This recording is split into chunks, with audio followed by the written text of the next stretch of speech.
बापूजी ये लीजिए मुखवास। बापूजी, हाँ हाँ खो गए थे? कहीं नहीं। अरे क्या कहीं नहीं बापूजी, मैंने देखा आप कुछ गहरी सोच में खोए हुए थे। बताइए ना क्या सोच रहे थे? कुछ नहीं, अच्छा, मुझे बताने लायक नहीं है। ऐसा कुछ नहीं है जेठिया। तो फिर आप बता क्यों नहीं रहे बापूजी? बहुत जिद्दी भाई तू। आप ही का बेटा हूँ बापूजी, आप भी तो जिद कर रहे हैं नहीं बताने की। बताइए ना क्या सोच रहे थे? वो आज नए साल का पहला दिन है ना जेठिया, तो तेरी माँ की याद आ गई। याद है जेठिया, तेरी माँ अपना विक्रम संवत का नया साल हो, अंग्रेजी का नया साल हो, सबके नए साल के पहले दिन मंदिर जाती थी। हाँ बापूजी, माँ सर्वधर्म संभव में मानती थी ना, तो नए साल के पहले दिन मंदिर जरूर जाती थी और सबके लिए प्रसाद लेके आती थी। प्रसाद देते हुए मुझे हमेशा कहती कि नए साल में सब अच्छा हो जाएगा, सारी तकलीफें दूर हो जाएगी, आपको अपार सफलता मिलेगी, नया साल आपकी जिंदगी का सबसे अच्छा साल होगा। मुझे भी याद है बापूजी, वो प्रसाद देते वक्त हमेशा माँ मुझे कहती थी कि बेटा भले इस साल पढ़ाई में तेरे नंबर कम आए, लेकिन देखना नए साल में तेरा पहला नंबर आएगा। हाँ, और हर साल तेरा पहला नंबर आता भी था, लेकिन पीछे से। हमेशा तेरा पीछे से पहला नंबर आता था, फिर भी हर साल तुझे यही कहती थी कि आने वाले साल में तेरा पहला नंबर आएगा। यही खूबी थी उसकी।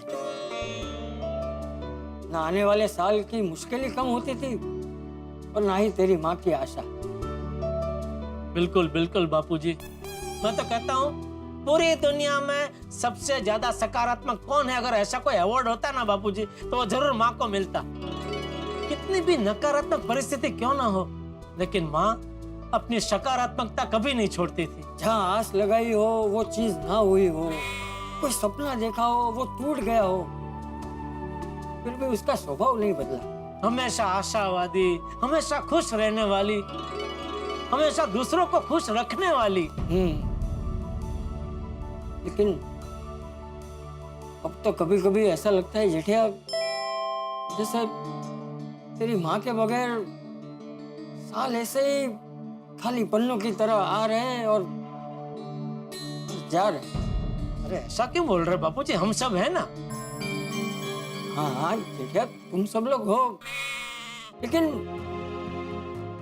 नए साल के पहले दिन प्रसाद देते हुए ये कहने वाला तो कोई नहीं है ना जेठिया कि आने वाला साल आपकी जिंदगी का सबसे अच्छा साल होगा। बापूजी आज भी नए साल का पहला दिन है और आपको देने के लिए मेरे पास कोई प्रसाद तो नहीं है, ये मुखवास है। तो आज नए साल के पहले दिन आपके लिए मेरी भगवान से यही प्रार्थना है कि नए साल में आपके मुख पे हमेशा हंसी और खुशी का वास रहे और आने वाला साल आपकी जिंदगी का सबसे अच्छा साल हो। हाँ,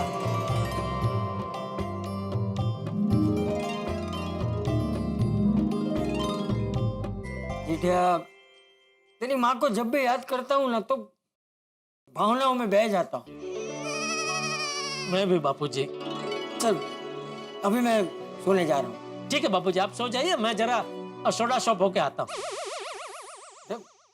सुबह सब दोस्त लोग अकेले अकेले नाश्ता करने गए थे, कभी गप्पे लड़ा के जी नहीं भरा, कभी सोडा शॉप पे जाके भी गप्पे लड़ाने। बापूजी सुबह हम लोग नाश्ता करने गए थे, ये आपको कैसे पता चला? अरे गोकुलधाम सोसाइटी में मेरे जासूस चारों तरफ फैले हुए हैं जेठिया, मुझसे कुछ नहीं छुपा। सुबह हम लोग, वो क्या हुआ बापूजी कि हाँ सब जानता हूँ मैं भाई। चल चल जा, अभी जल्दी से सोडा शॉप जा और जल्दी से वापस आ जाना। जी जी बापूजी। चल, शुभ रात्रि। शुभ रात्रि।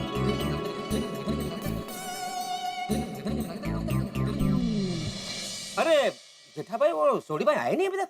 लो आ गए भाई, आ गए। आइए आइए आइए। अरे अरे अरे, यहाँ तो पूरी मंडली जमी हुई है। अरे भाई हमारे बगैर अकेले अकेले महफिल शुरू तो नहीं करती। बैठो बैठो। हाँ भाई आओ, सोडी आजा आजा भाई आजा। क्या हाल है मामू? यार तुम भी कैसी बात कर सकते हो? आप लोगों के बिना महफिल कैसे शुरू हो सकती है? सोडी तुम और जेठालाल भाई तुम तो महफिल की जान हो। सही बात है। अरे ओ मेहता साहब, महफिल की जान तो आप हो। और नया साल शुरू हुआ है, तो नया साल शुरू होने की खुशी में जरा कुछ करारा सुना दीजिए। तो देखिए ये जो करारा है आ रहा है। तो जो चाहूंगा नए साल का ऐसा है दोस्तों का इतिहास गवाह है। नया साल जब जब भी आया है तो एक साल से ज्यादा नहीं टिक पाया है। वैसे ये नए साल में क्या क्या होगा? सबको क्या एक्सपेक्टेशन है? क्या कौन सा टेंशन? नहीं जेठालाल टेंशन नहीं, एक्सपेक्टेशंस मतलब अपेक्षाएं क्या है? जनरल ये नए साल में तुम इंग्लिश सीख लो। क्या हमेशा ये समझाने का टेंशन ही खत्म? अरे इंग्लिश आप सीख लो यार भाई, मुझे तो इंग्लिश आती है, आपको नहीं आती है। वो आप कुछ अलग तरीके से बोलते हो ना, इसलिए समझ में नहीं आता है, बार बार पूछना पड़ता है। अरे ये तो वही बात हुई, उल्टा कोतवाल चोर को डांटे। ए, देखो अभी आप इंग्लिश के साथ साथ हिंदी भी सीख लो भाई। कहावत ये है कि उल्टा चोर कोतवाल को डांटे, बराबर ना मेहता साहब? हाँ बिल्कुल बिल्कुल सही। खैर हम लोग मुद्दे पे आते हैं। अय्यर का सवाल ये था कि भाई नए साल से हमारी उम्मीदें क्या है, अपेक्षा क्या है? तो आपको क्या लगता है 2019 में क्या होना चाहिए? भाई सबसे पहले मेरी अपेक्षा तो विराट कोहली से है। विराट कोहली से? हाँ अरे भाई देखो ना, 1983 में कपिल पाजी ने हमें वर्ल्ड कप जिताया पहला। उसके बाद 2011 में MS धोनी ने दूसरा वर्ल्ड कप जिताया। अभी 2019 में भी वर्ल्ड कप है ना क्रिकेट का। तो विराट कोहली और भारतीय क्रिकेट टीम से यही अपेक्षा है कि तीसरी बार भी वर्ल्ड कप घर लेके आए। बिल्कुल बिल्कुल, ये उम्मीद तो पूरा देश कर रहा है। और रब जी ने चाहा तो ये उम्मीद पूरी भी होगी। इसी उम्मीद पे भारतीय टीम 2019 वर्ल्ड कप मध्ये 2019 में हमारे देश का सबसे बड़ा इलेक्शन आ रहा है। उसके बारे में आप लोग क्या कहेंगे? बड़ी महत्वपूर्ण घटना है भाई, दुनिया के सबसे बड़े लोकतंत्र का सबसे बड़ा चुनाव, हमारे गणतंत्र का सबसे बड़ा उत्सव है भाई। मैं इस मामले में मेरा तो यही कहना है कि सरकार चाहे कोई भी आए, देश में जितने गरीब हैं उनकी गरीबी मिट जाए और जितने कुंवारे हैं उनकी शादी हो जाए। हाँ और कोई भी सरकार आए लेकिन महंगाई कम करे। हाँ जरूरी जरूरी। बिल्कुल बिल्कुल बिल्कुल भाई, ये जो मोबाइल के डेटा चार्जेस है ना, वो भी एकदम 0 हो जाने चाहिए। इससे लोगों को काफी राहत मिलेगी। पोपटलाल, अगर डेटा चार्जेस 0 हो गए तो तुम्हारा मोबाइल का बिल 0 हो जाएगा। क्योंकि तुम मोबाइल में तो रिचार्ज करवाते हो नहीं। अगर डेटा चार्जेस भी 0 हो गए तो तुम्हारे लिए तो फोन फुकड़ हो जाएगा। अरे भाई मजाक कर रहा हूँ पोपटलाल। अरे मजाक क्या भाई, फोकट तो हो ही जाएगा ना अगर चार्ज नहीं होगा तो। जेठालाल तुम्हें क्या लगता है शेयर मार्केट का क्या हाल रहेगा इस साल? देखिए मेहता साहब, पिछले साल तो मार्केट बहुत ढच्चू पच्चू रहा। ढचू पचू मतलब? अभी भाई आप है ना इंग्लिश और हिंदी के साथ साथ गुजराती भी सीख लो। ढच्चू पच्चू नहीं पता है? अरे तो नहीं पता। अच्छा भाई, ढच्चू पच्चू मतलब नरम गरम। 2018 में जिन जिन लोगों ने मार्केट में पैसे लगाए थे उन सबको काफी नुकसान हुआ, लेकिन मेरा दिल ऐसा कह रहा है कि 2019 में जोरदार तेजी आएगी और सबको बहुत फायदा होगा। भाई मुझे तो 2019 में शिक्षण जगत में बहुत बड़ी बड़ी चुनौतियां नजर आ रही है। चुनौतियां कैसे बड़े भाई? अरे यही ये मोबाइल, गेमिंग, इंटरनेट ये दिन ब दिन बढ़ते ही जा रहा है।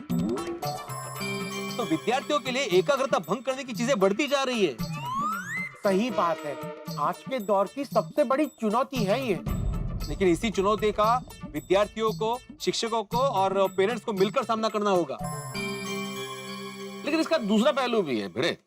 क्या है कि भाई हमारे जमाने में जानकारियां सीमित थी, जानकारियां प्राप्त करने के साधन भी सीमित थे। लेकिन आजकल के विद्यार्थी बड़ा स्मार्ट है भाई, उनके पास सारी जानकारियां अपने हाथ में उंगलियों पे है भाई। हाँ वो भी है। सारा टेक्नोलॉजी, आजकल का सारा ट्रेंड, ये सब आज का जनरेशन को मालूम होता है। हाँ भाई इस बात से तो मैं बिल्कुल सहमत हूँ। स्वास्थ्य और तंदुरुस्ती के नजरिए से देखें तो ये नए साल में बहुत ही मुश्किलें आने वाली है। लोगों ने घर में कम, बाहर खाना ज्यादा शुरू कर दिया है। लेकिन डॉक्टर हाथी, आप और हम ये बोलने के काबिल नहीं, हमें तो बोलना ही नहीं चाहिए भाई। आज सुबह जाके 56 भोग खा के आए हम लोग। मेहता साहब, कभी कभी चलता है, पर रोज बाहर लंच और डिनर करना ये तो सही बात नहीं है ना। हाँ हाँ यारो, ऐ गलते है। ओ मेरा तो घर पे ही होता खाना, रोशन डार्लिंग के हाथ का बना हुआ टेस्टी टेस्टी डिलीशियस खाना। भाई मैं तो घर पे अकेले रहता हूँ, फिर भी बाहर नहीं खाता हूँ। घर पे ही खाना बनाता हूँ और घर पे ही खाता हूँ। Very good Popatlal, keep it up. Thank you. वैसे दोस्तों, फिल्म इंडस्ट्री में भी पिछले साल काफी अच्छी अच्छी फिल्में आई। हाँ, लेकिन जिनकी कहानी अच्छी थी वही फिल्में सफल हो पाई। भाई ऐसा होना भी चाहिए ना भाई। ऑडियंस बदल गई और दर्शकों ने साफ तौर पे कह दिया है कि भाई आप हमें विदेशी लोकेशंस दिखा के या बड़े बड़े सितारे ला के या टीम टाम करके फिल्म नहीं चलवा सकते। उसके लिए अच्छी कहानी का होना आवश्यक है। बिल्कुल बिल्कुल। और पारिवारिक मनोरंजन भी।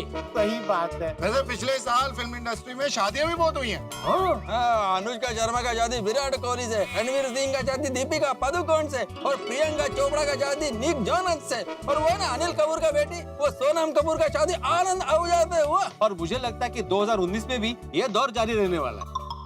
अरे पोपटलाल, तो तुम भी इस दौर का फायदा उठाओ भाई। कैसे? अरे भाई, फिल्म लाइन के किसी हीरोइन को पकड़ के शादी कर लो। अरे वाह, हीरोइन के साथ पोपटलाल की शादी। अपना पोपू किसी हीरो से कम थोड़ी ना।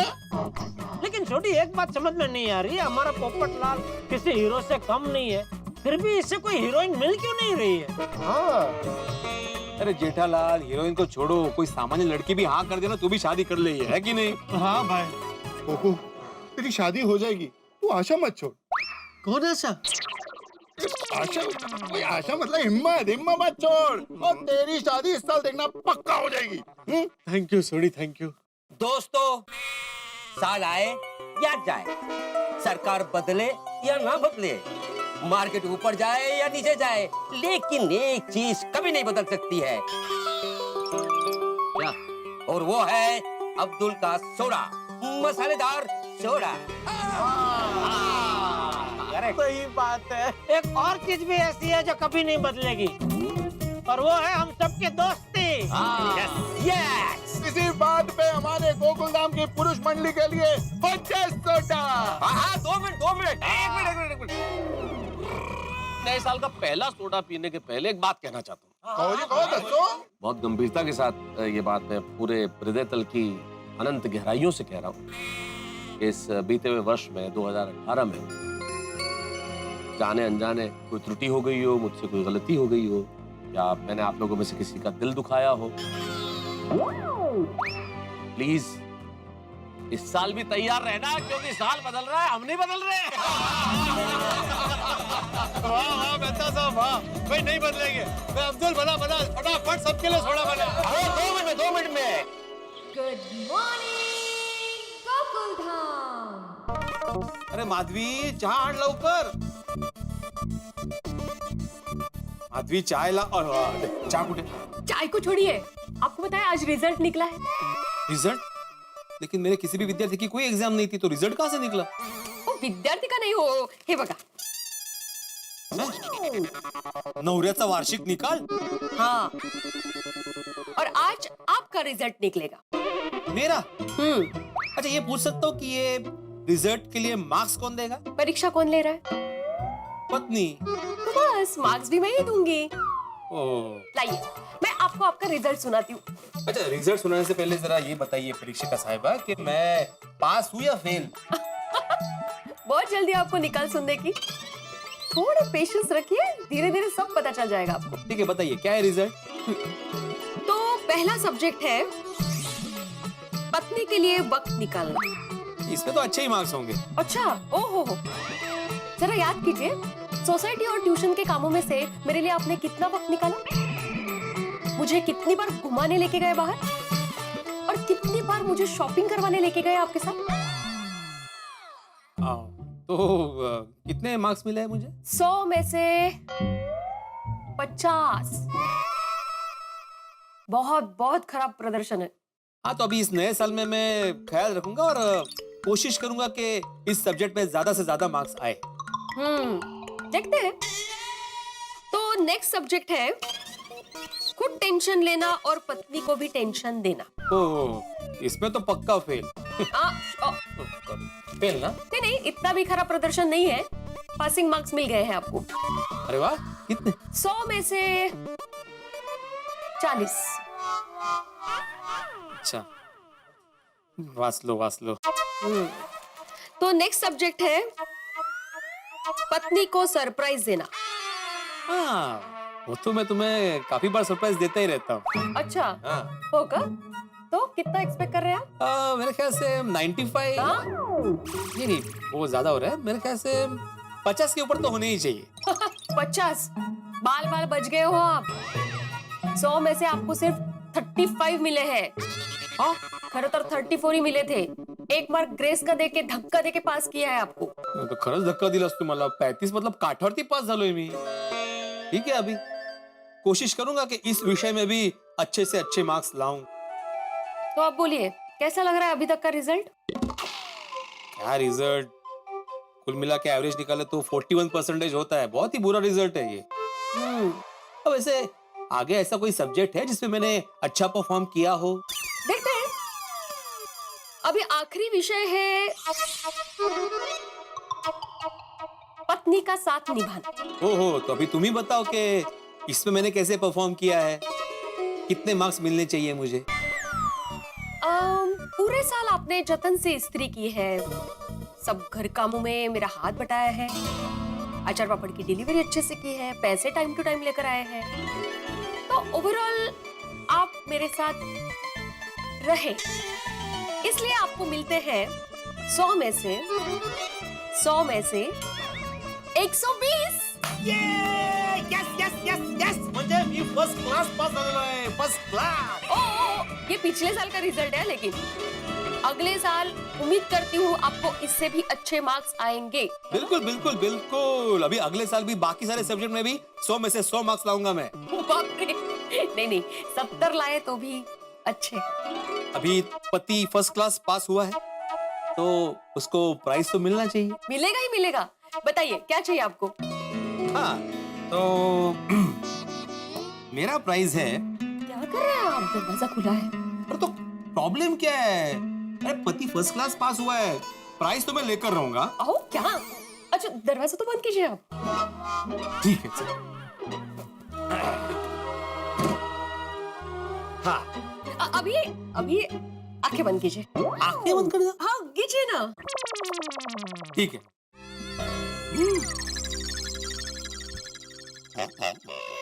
क्या है माधवी? ये गर्मा गर्म पोहे, इसके साथ गर्मा गर्म कोथिंबीर बड़ी, और वो भी गर्मा गर्म चाय के साथ। ये रहा आपका प्राइज। याला कर दे, इसको चीटिंग बोल दे। ये तो चीटिंग है। चीटिंग या मस्त गर्मा गर्म नाश्ता करा आधी। हाँ, या ना बसा। पण यार, हे घ्या गर्मा गर्म पोहे।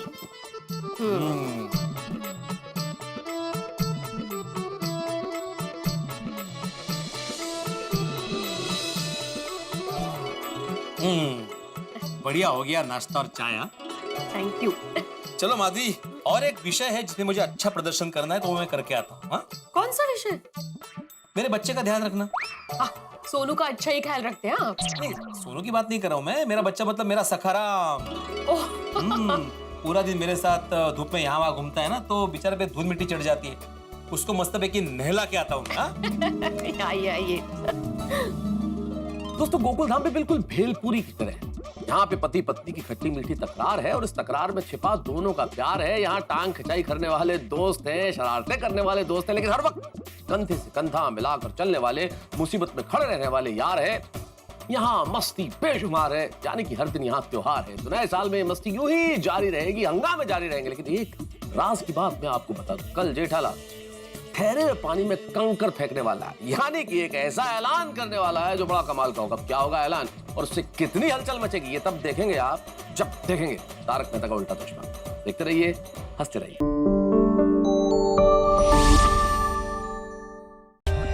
For more updates, subscribe to our channel, click the show links and enjoy watching the videos.